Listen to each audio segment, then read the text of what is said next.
Hello and welcome all the BQool customers out there.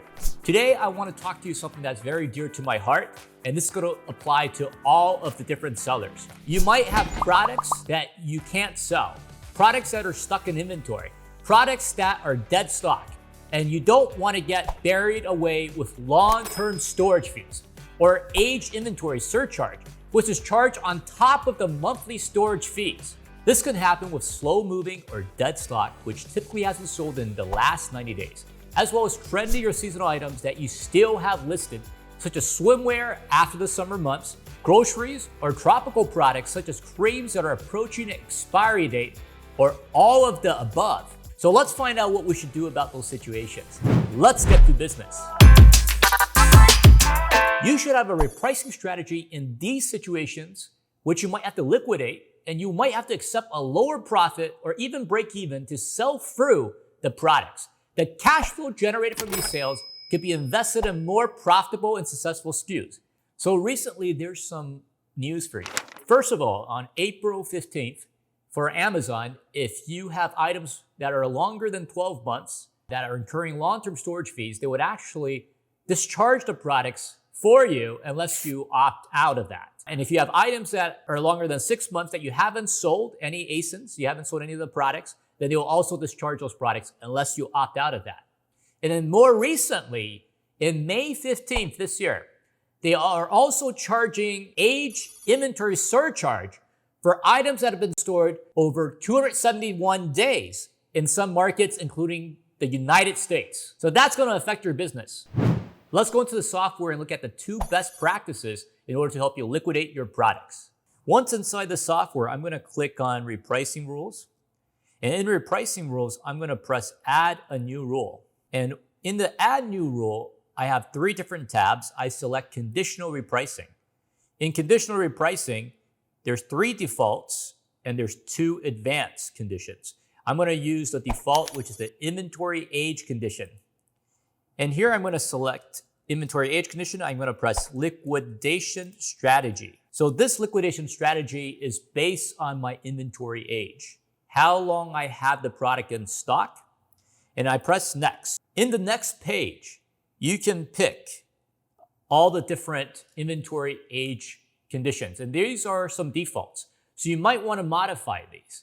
And for each of these options, you could actually add additional 2 different child rules to specify even more specific situations. And these could be set up with available stock or the number of units sold. The first place you go for stock that hasn't been selling for 90 days is the 91 to 180 days selection to set up a rule plus min price to reduce the ROI by a small amount or even to 0 to break even and sell the excess or dead stock, which is stock that isn't moving at all.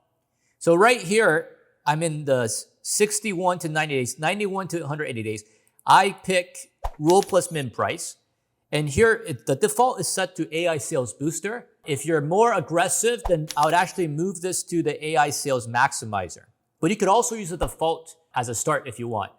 And then here for the ROI, I might reset my min price. And this is important to reset your min price because you want to be even more aggressive in going in to take the buy box. So I'm going to reset my min price down here. Originally, maybe I set up for 35%.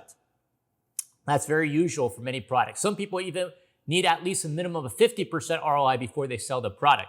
Here, I'm going to put it to 0%. I'm going to break even now. That is my break even point.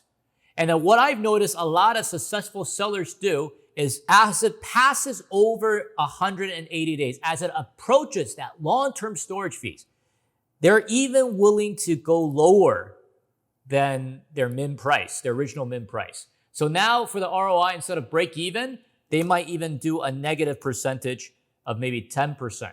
And they slowly reduce that in order to sell the product. And anybody who sell items, you know that you want to slowly price your price down as you have the stock longer. So that's a strategy using the inventory age default condition that you could use. To deal with perishable goods, tropicals that are going to expire, this is the same strategy that you could use. So you would lower your ROI depending how close it is to the specific date. And as you reach closer and closer to your date, for example, let's say it's 6 months, then I would change my ROI percentage. I might break even before I hit that 6 month mark, before I need to discharge that product. And this is for perishable goods. So you can use the same strategy. I want to show you a second way that a lot of sellers check. And the question to ask, I always ask large sellers, how much money are you willing to pay for excess fees? And the answer I get is always the same. It's unbelievable. It's always 0, 0, and 0. They don't want to pay any extra money for any excess stock that is incurring long-term storage fees. So this is what you do. You go into our repricing rule, and again, you add a new rule, and then here you click on conditional repricing. And now you select FBA advanced conditions. And I'm going to call this liquidation by excess inventory surcharge. And then I click on next. And then here we have many different options for you to pick. But to make things simple, just click on inventory age in the when condition, and then go to the very bottom here and select estimated excess. Okay, so that's the first one you can click. And here, you're going to select anything that's greater than 0. Then you're going to put it to the AI sales maximizer. And the ROI, you might be 0%. Get rid of the stock that's incurring long-term storage fees. And then I'm going to repeat this process. I'm going to go to the next or, and then here again, I click on when. Again, I go to the very bottom here. So I click on the buy box wins. This is what shows up. It's a default. I'm going to click on it. And I'm going to click now, go to the bottom to estimated long-term storage fees. So the long-term storage fees, of course, is going to be based on the estimated excess that Amazon forecasts. This is usually when it's going to cost you more to keep in stock and pay the storage fees than to reduce your repricing or liquidate. So again, you pick on estimated long-term storage fee, you click save, and you don't want to pay anything more than $0. And then the next thing I'm going to do, I'm going to go add new in the when condition. Again, I press on the default and I click on estimated long-term storage units. And here I'm going to put, this is the estimated long-term storage if it's greater than 0. So there's more, these are units that are going to incur long-term storage fees. For this, I'm going to pick the AI sales maximizer, also the AI sales maximizer. And of course, for my min price, I'm willing to drop it now to break even because I am losing money. I'm losing money fast, at least 15 cents for each item. And now they've made it even more aggressive where you're going to start getting charged at the 271-day mark, which is even more pricier than before. And I guess it's to make space for Prime Day. So it's really important to do the settings right. And then press next. So let's go into some of the results we can see after we've switched on the liquidation strategy. You can come and look at this right here. In our dashboard here, you can pick the advanced condition that we selected, and then you can compare that against all your other repricing listings and then press the magnifying glass. And then when you look at this graph here, you're going to see that at this date, I have started to use the liquidation strategy. And as a result, you can see my orders have completely went up. So it shows that the liquidation strategy has helped me sell a lot more items out. They might not be at the best price, but I'm able to at least sell those products out. And then the second place to look at it is when you go into the price history. And you're going to see now for this advanced condition where we did the liquidation strategy that I showed you, the prices, it has gone down a little bit. But now we are actually owning the buy box. Now we are actually selling off the products. And as a result, we aggressively go for the buy box using the AI sales maximizer.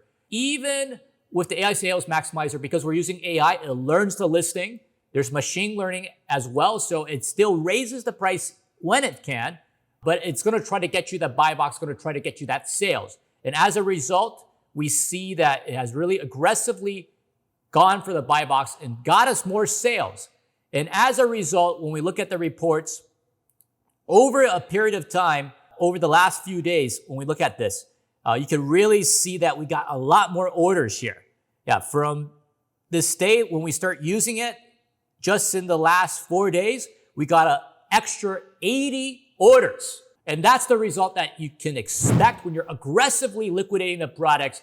And as a result, you will get more sales. So use your liquidation strategy to liquidate the products that need to go so that you can get more money. And as you know, when you have your hand on something, you're not able to release it to grab something else. And when you release those products, release the cash flow, you'll be able to go get other items and get more sales. So make sure to sign up to our free trial so that you get 14 days. No credit card is needed. And you'll be able to test out over 1,000 AI and conditional repricing rules. And you're going to be able to use the liquidation strategies that I just taught you. Please make sure to subscribe to our YouTube channel where we have additional real-life scenarios and strategy walkthroughs and much more on the way. Our mission is to guide and assist you with the best solutions for your Amazon business. Also, make sure to join our Facebook group for more answers to your questions. You can also contact our support team for the live chat or by email at support@BQool.com for more repricing information. We're BQool. We keep innovating to help you stay cool with your Amazon business.